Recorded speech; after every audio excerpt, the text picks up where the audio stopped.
আজকের ভিডিওতে থাকছে আমি আমার আগের পরের দিন যে ফটোশ্যুট করেছি সেই সেটটা আমি কোথা থেকে নিয়েছি। আমি পিঙ্ক সিটিতে ফার্স্টে গিয়েছিলাম, যেহেতু আমি ঢাকায় ছিলাম, আমি ঢাকার মার্কেটগুলোই সবচেয়ে বেশি এক্সপ্লোর করছিলাম।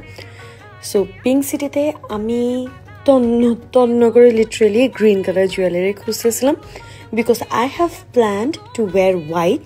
আমার খুবই ইচ্ছা ছিল পাকিস্তানি একটা থিমের পুরা সেট আপটা করতে, পুরা ড্রেস থেকে শুরু করে এভরিথিং। বাট আপনারা সবসময় ড্রেস আগে কিনবেন, ড্রেস আগে কেনার পরে আপনারা জুয়েলারি পরে দেখবেন, কারণ গলার কাটিংয়ের সাথে মাঝে মধ্যে জুয়েলারি কিন্তু প্রপার বসে না। এই বিশাল একটা বড় চিন্তা তো আমার মাথায় ছিলই, বাট আই ওয়াজ ডিসাইডেড যে আমি হোয়াইটের সাথে গ্রিনই কমপ্লিমেন্ট করব।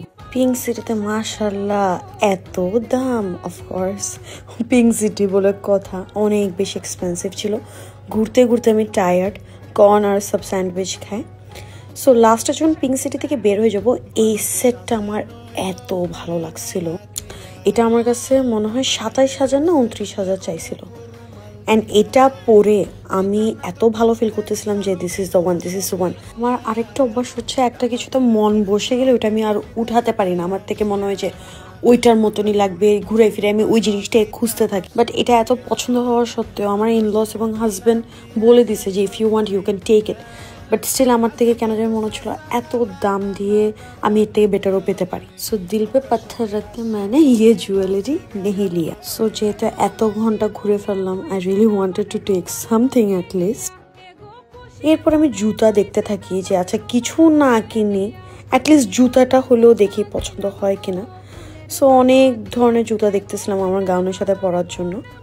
পিঙ্ক সিটিতেই দেখতেছিলাম যে অলমোস্ট আমি 4-5 ঘন্টা পিঙ্ক সিটিতেই ঘুরতেছিলাম। সো আমাদের খুবই এক্সস্টেড লাগতেছিল যে অ্যাটলিস্ট একটা কিছু কিনি, আমি অ্যাটলিস্ট একটা কিছু নিয়ে আমি বাসায় যাই। পরে হঠাৎ করে আমার এই জুতাটা চোখে পড়ে, অ্যান্ড এটা আমার গাউনের সাথে একদম পারফেক্টলি গেছে। সো এটা আমি নিয়েছিলাম, এটা মেবি অ্যারাউন্ড 2K না 2,500 এরকম প্রাইস পড়েছিল। অ্যান্ড এটা খুবই কমফোর্টেবল ছিল। আমি কমফোর্টেবলের জন্যই নিয়েছিলাম, কারণ আমার পুরা দিন থাকতে হবে।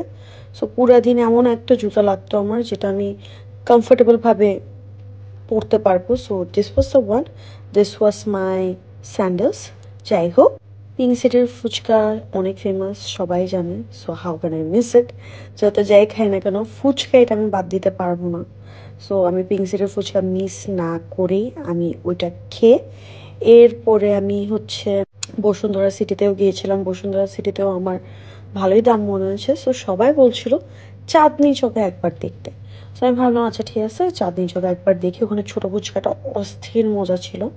প্লাস এই একটা দোকান, এখানে গরম গরম জিলাপি, তারপর কাবাব আর এরকম ছোটো ছোটো পেঁয়াজও বানায়। আর এটা এত মজা, এটা নাকি ওজি প্লেস। সবাই নিউ মার্কেট আসলে বা চাঁদনি চক আসলে এখানে একবার হলেও খায়। সো এখানে একদম গরম গরম জিলাপি, গরম গরম কাবাব এসব ভেজে দিচ্ছিল, all was so tasty.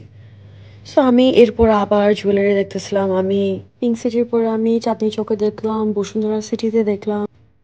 Finally এই একটা সেট আমার মনে ধরেছে যে না, তখন আমি জানি না এটার প্রাইস কত, তখন আমি জানি না এটার বাজেট আমার কতর মধ্যে আসবে, বাট এটা দেখার সাথে সাথে I fail in love. So this was my set. আমার জুয়েলারিটাই আমার এত পছন্দের ছিল, আমার আউটফিটটা অনেক ভালোভাবে ম্যাচ করেছে। আমি সাজেস্ট করবো আপনারা যদি হাই এন্ড চান তাহলে পিঙ্ক সিটি দেখতে পারেন, ওখানে অনেক এক্সপেন্সিভ। আর যদি একটু মিড রেঞ্জের মধ্যে চান তাহলে বসুন্ধরা সিটি। আর একদম রিজনেবলের মধ্যে ভালো কোয়ালিটির চান দেন গো ফর চাঁদনি চক। একটু কষ্ট হবে বাট আপনারা ভালো প্রোডাক্টস পাবেন।